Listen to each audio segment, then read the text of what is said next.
Thanks for having me. I always enjoy speaking here.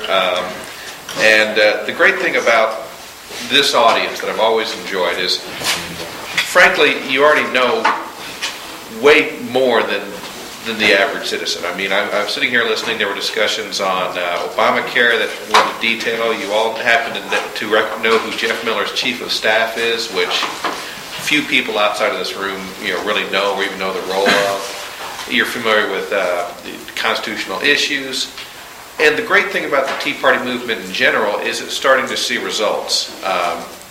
We had a very successful election cycle. We're starting to see some of our issues get advanced on Capitol Hill. Whether they'll succeed or not is debatable, but at least we're making progress. And that's always good because we're dealing with a lot of issues. Obamacare, the Patriot Act, continual efforts to, on gun control. We've got too much spending. We've got the war on terror. I mean, these are all issues that we're dealing with very well. And groups like this have committees that are focusing on it. They're getting with their representatives. They're making their views heard. And over the last year, since this movement has really taken off, it's become very well educated. I mean, this is not a group of cranks with poor attitudes. I mean, you folks are very well informed. You've done a lot of research. And a lot of you have chosen to specialize in a few issues so you can go out there. So I've learned that just talking about the Constitution is kind of like preaching to the choir. So what I'm talking about tonight is something a little different. And it's a few fundamental changes that happened in our past history that have kind of gotten us here today. It's the foundational problems that led us to the point of, so how did we get to a point where congressmen could be so powerful and so insulated that a dedicated group of activists have to spend 3 months getting a 20-minute meeting with them? How did we get to a point where, as we pointed out, there's all these laws that we can easily demonstrate are unconstitutional, yet they've been on the books for years? How do we get to a point, as we were discussing the Small Arms Treaty, which has the same status as law if passed, that would infringe on the Second Amendment? And the problem isn't that we're having debate on whether this is a good idea or a bad idea or whether this is constitutional or unconstitutional. The issue is we know darn well that elements within our own government are trying to game the system to get it in. They might do what happened with portions of the Law of the Sea Treaty, where the treaty has never been ratified, but they just take chunks of that language, stick it into another bill, and regulations say we're going to abide by it. Or, for example, the Comprehensive Test Ban Treaty. Before it was passed, the Clinton administration said, well, we're just going to abide by it. We're just going to follow the rules, even as regulations and policy, even though it hasn't actually been ratified by Congress. Now, that's a very troubling thing. The question is, how do we get here? How do we get to a point where, states get hit with unfunded mandates? I mean, there's people upset today because Rick Scott had the audacity to say, no, I don't want rail money because it's a boondoggle. It'll be a waste of money, a waste of time. And people are upset. Elected officials said, but the government's going to give us money. I mean, Brad Drake, in a meeting, had the misfortune of saying, why don't we stop Medicare, or why don't we stop these highway funds? He said, because the government's going to give us $18 billion. And of course, everyone went ballistic and said, that's beside the point. But how do we get to this point where governments, a federal government, can bankrupt the state government? How do we get to a point where congressmen are so insulated that we can't even really talk to them? And I can understand that. I used to be Earl Hutto's phone guy, which is a fancy word for flunky third class. It was my first job out of college. Bill Patterson remembers it because he used to talk to me on the phone all the time about gun control mostly. This was during the assault weapons ban era. We used to get, and I'm not kidding you, about 300 letters a day. And this is before internet. This is when you actually had to write a letter. Computers are pretty new for most people, so a lot of these people are handwriting them or typing them. And we threw out the little form letters. I mean, the ones that a lobbying group would pass out, just you'd sign your name. We threw those out. 300 letters a day on average coming in on every topic. About the same number of phone calls. Now, to his credit, Earl Hutto would instruct me and the other flunky third class to kind of keep a tally for or against, and make sure a response went out and we handled it professionally and courteously, which was a tough thing to do. At least I know that Earl Hutto, at the end of each week, would sit down and go, okay, how many people are for or against? For or against. He might displease a lot of people. In fact, he announced his retirement shortly after voting in favor of the assault weapons ban, and I don't know this for sure, but I believe that was part of his motivation, as he realized he split too much. But the point was, at least I know he looked at those letters, some of them. But how do we get to this point? I mean, it's all well and good to fight against Obamacare, to fight for the Second Amendment, to fight for the freedom of speech, to fight against the Patriot Act or for the Patriot Act, to fight against illegal immigration and the asinine laws and regulations that we have governing that. But I want to talk to you about the more fundamental, structural, foundational issues that got us to this point. And there's really only 4 or 5 I'm going to talk about tonight. And you wouldn't think it, but they're pretty important. The first one I want to discuss is the 17th Amendment, which for those of you who can't remember, the 17th Amendment was passed April 8th, 1913 is when it was ratified. And it changed the Article 1 of the Constitution and said that senators are no longer chosen by the legislatures of each state, but were instead popularly elected to commence at the end of each senator's term going forward. Now, this came about at a time when there was a lot of scandals. There were numerous problems since about 1850. There were a lot of times where state legislatures would deadlock and the Senate seat would remain empty. There was about a 3-year period where Delaware had no senators because of this.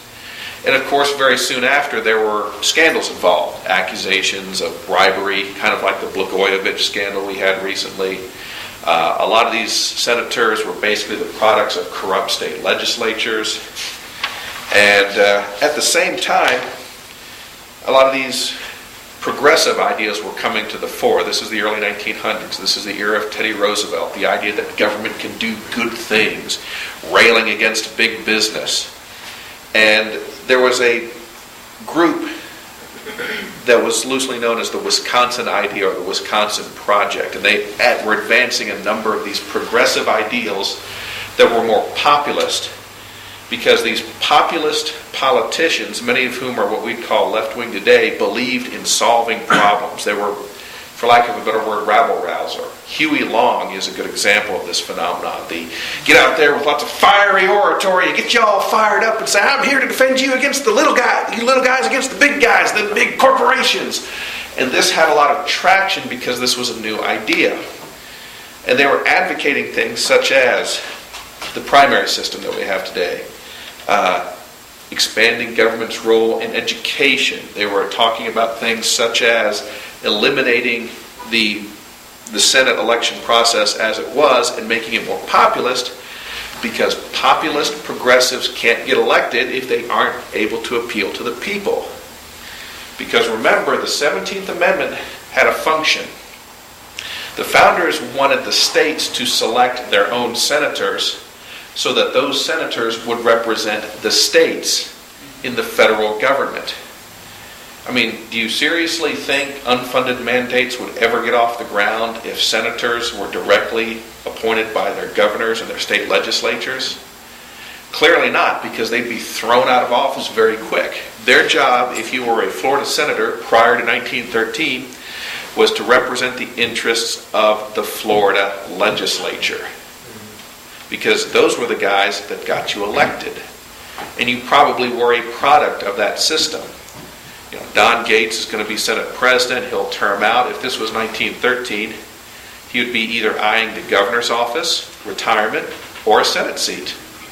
And let's face it, Senate seats are kind of nice because they're a lot less work than governors. You have to do stuff when you're a governor, but 1913 is a gravy train. And there were some problems, lots of scandals. And if you ever want to do some research, you can actually find the Hearst Publishing Empire printed out some muckraking articles called The Treason of the Senate.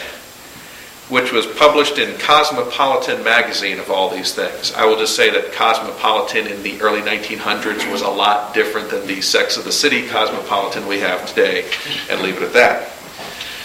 And they were going after all kinds of senators. There's Albert Cummings, who later implicated in the Teapot Dome scandal. There were accusations of bribes. These guys were not good politicians. So you had a lot of populism, a lot of progressives who wanted to change this and get the states out of the federal government, because at the time, states basically kept federal government from doing anything.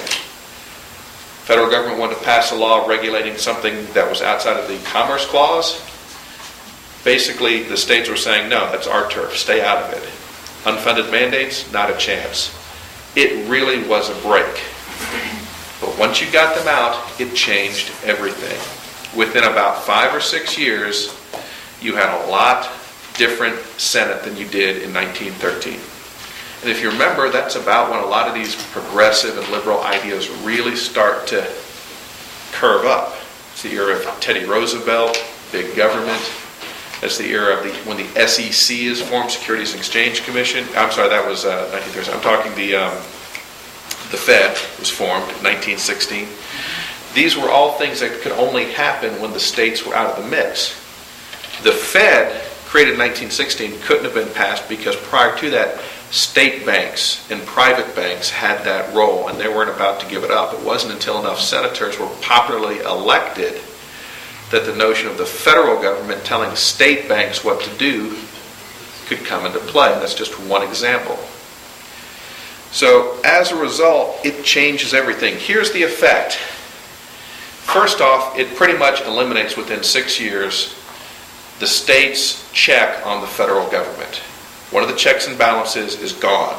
States can no longer directly represent their interests by having their own people in the Senate.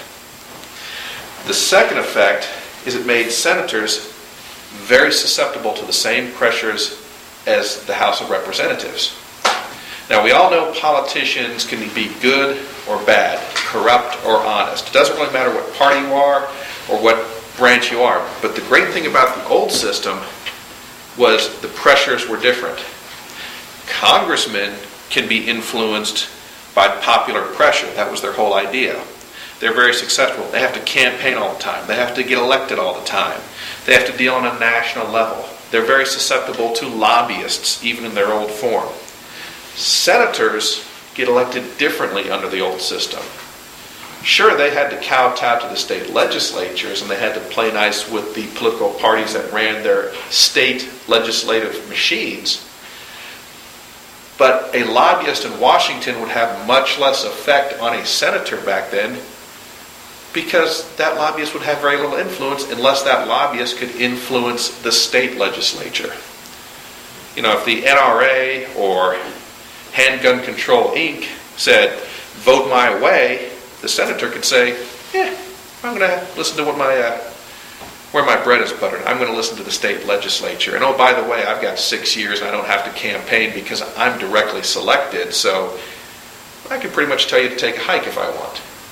That was the good thing. The pressures were still there. They were different. When you change it, a senator is no better than a congressman. It makes it easier for Washington to control the Senate, lobbyists to control the Senate the way they do congressmen. It made the process of influencing government more streamlined, to take a modern term.